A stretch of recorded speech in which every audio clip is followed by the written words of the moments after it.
Songbird of Sophiatown, and she charmed music lovers with her soulful jazz melodies. And now Thandi Klaasen will once again hog the limelight.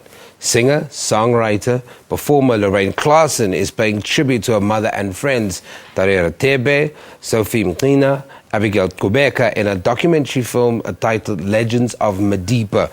Lorraine joins me now in Madiba in studio to talk about the details of the film. Lorraine, good morning. How are you doing? Good morning, Sam. Always lovely to see you. When you travel from overseas to come here, what led to this idea, Legends of Madiba?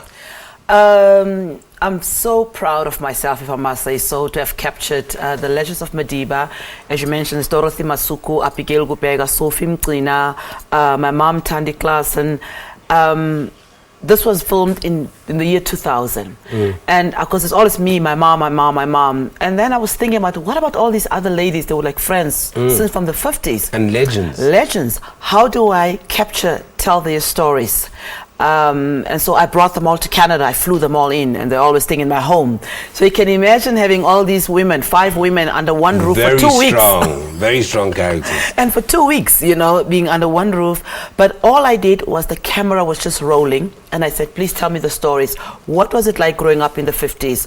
You know, you must imagine, not only they were women, they were black women during the apartheid era, wearing their beautiful sequin gowns, performing for the white people, and then to go back in the back rooms.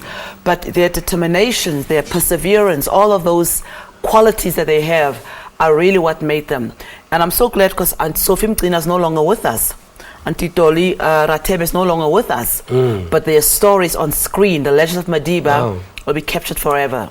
Why Legends of Madiba? Because Madiba always, they've always looked up to Tata Mandela as, you know, this great man. And they are living legends because people, you know, call them legends because they've been, like, as I mentioned, from the 30s, you know, 40s, 50s. Very few people have kept, you know, we all want to be singers, but so many people, very few people have lived up to be legends. So for me, I say my mom is a living legend because she's not only my mom, but she's really a people person. She belongs to everybody else, so, you know. I don't want you to give away a lot about the film, but what were some of the things that your mom talked about?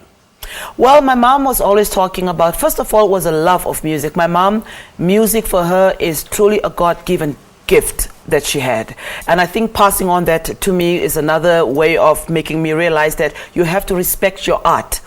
It's not just with singing because, you know, how you look of all those things. She really, really has this gift. And she's a people person. And this is why I think, you know, she suffered a stroke last year. And I thought to myself, I was looking at my mom and I think, let me do something because I find that she's withering away because it affected her speech, but it hasn't dampened her spirit. So I think showing the film and she looking at herself, remembering how she used to be when she was a young girl, those are like therapeutic things that you can give to her. So I thought, why not resurrect that film, bring it back and, you know, but let her be part of it while she's still here. Yeah, but this film was shot, or the elements of this film was shot a while ago. Yes, yes. Why has it taken so long for it to now be identified as a film and get it out there? Because this is a gem. We often talk in South Africa about not honoring these legends while they're alive, not telling their stories in their own words. Yeah. I don't know why. I can't answer that question why. I have to say that in Canada, when I travel, I've shown this film documentary in schools, during Black History Month, during International Women's Day. Their stories belong to all South Africa. It's not something that I want to keep for myself. This is why I wanted, even SABC should showcase this film documentary. I mean, the difficult part of doing this film was the editing part. How do you, because I've got tons of material. I can make 2, 3, 4 films out of just this one. But we had to like 45 minutes of, you know, this women's... Yeah, what's the gist of it? Yeah. So I don't know. And I really, really would hope for even to go further than this because it's not my story and yours. Their history belongs to all South Africans. It has to be told because many of the young generation, I mean, I find the path, you know, for most of us who are singers, but they're the ones who, you know, created that path for us. And so I would really, really be very pleased and honored for people to come up and see this film documentary. What is the plans in South Africa to have it released? I don't know. So if anybody's out there watching and listening, I have no clue because I'm just a singer. I don't know how to. So the film is there. It's been shown in schools. It's been shown in schools. It's a final product we Yes. now need for South Africans and Africans to see it. I think so because it belongs to South Africa. For me, it's a gift. I want to give to the people of here at home because, like I said, these legends belong to South Africa. It should be in the archives. Actually, should give it to somebody. It should be in the archives because. Their stories will never be told by anybody else. It's them in their own. And there was no question mark.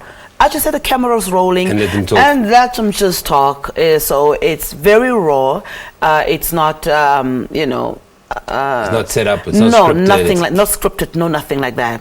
I just wanted them to feel free and how they were interacting amongst themselves, how they were feeling about each other as artists. Because usually when they come here, they do shows. Everybody perform and everybody leaves. Right? Nobody really has a chance to, hey, how, to talk about, hey, do you remember it was like this?